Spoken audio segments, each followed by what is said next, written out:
Hi everyone. Today's lesson's on population growth. So if I'm in a giving mood and I feel like giving away some money, you have two choices. Choice number one, I can hand you over $1,000 cash on the first day of the month. Or, option number two is that I can give you a penny on day one of the month, and then on day two, that penny will double. And on day three, it would double again, and day four would keep on doubling for the entire month.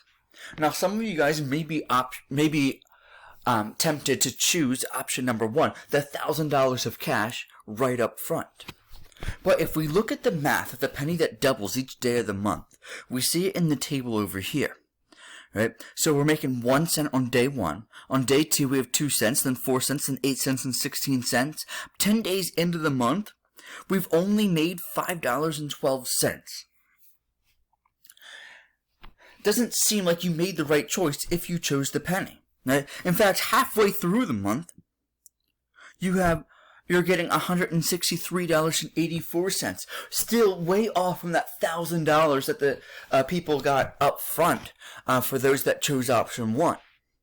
However, from here, it grows faster and faster and faster because that $163.84 doubles to $267, then $655, and $1,300.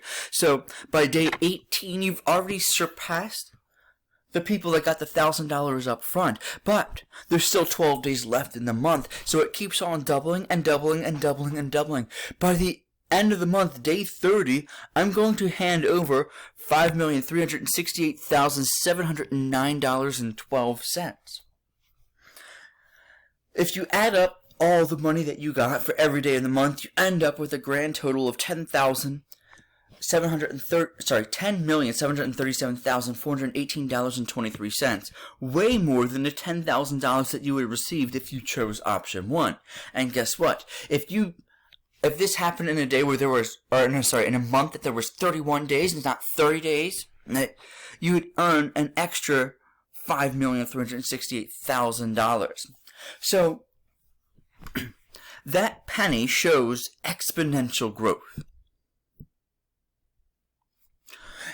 Exponential growth is when a population grows at a constant and maximum rate.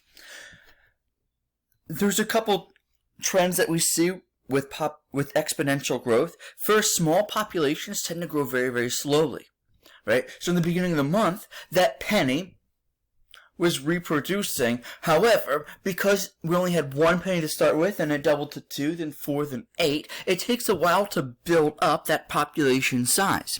However, for the second half of that month, the amount of pennies that gets doubled increases and increases and increases. So it starts to pick up speed, and it grows faster and faster and faster the larger the population is. Now, it's unlikely that I would be able to give all of you $10 million in pennies, right? Because I don't have that many pennies. In order for exponential growth to continue, you need ideal conditions and unlimited resources. So the only way that happens is if I have an unlimited supply of pennies to hand out.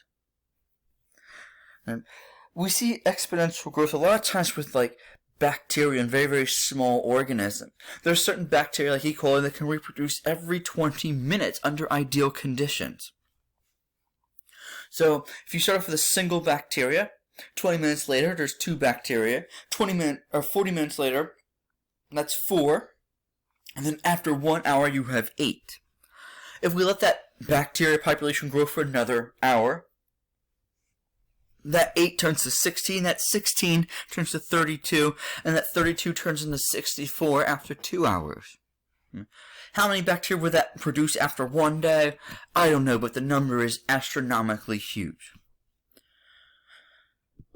The second type of population growth is something called logistic growth. And this is a more realistic type of growth. In logistic growth, the growth rate slows down due to some limiting factor. Right? In a natural environment, there's always a carrying capacity. And the carrying capacity is the maximum population size that an ecosystem can support.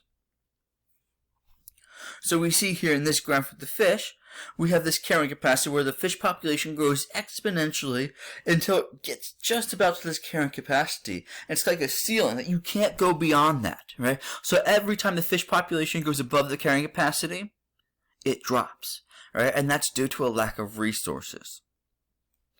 A lack of resources is actually just one limiting factor that prevents the population from getting too large, right? A limiting factor could be something that's biotic or abiotic. Now, we do have two different types of limiting factors. That's density-dependent limiting factors and density-independent limiting factors. A density-dependent limiting factor means that it has a greater effect on populations that are very dense, right? Think of like this COVID-19 pandemic.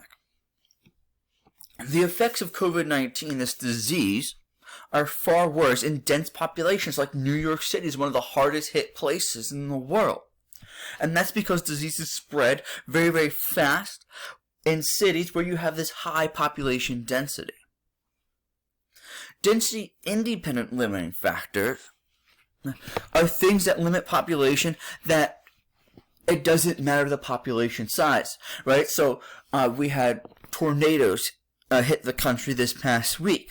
Right? It doesn't matter if you're living, in a rural farm community or if you're living in a densely populated city, right? A tornado is just as likely to come either way. Right? So that would be an example of a density-independent limiting factor. Now, if we look at this graph, we see the population of the fish starts off very, very slow. That's what they call the lag phase. And that's just like the penny at the beginning of the month. There's not a lot of adult fish to reproduce. So the population grows, but grows slowly.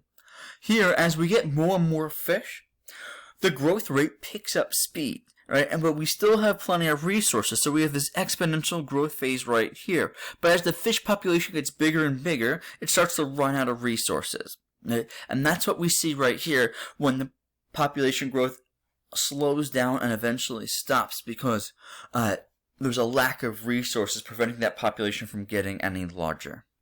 Alright guys, that's it for today's lesson. Thanks.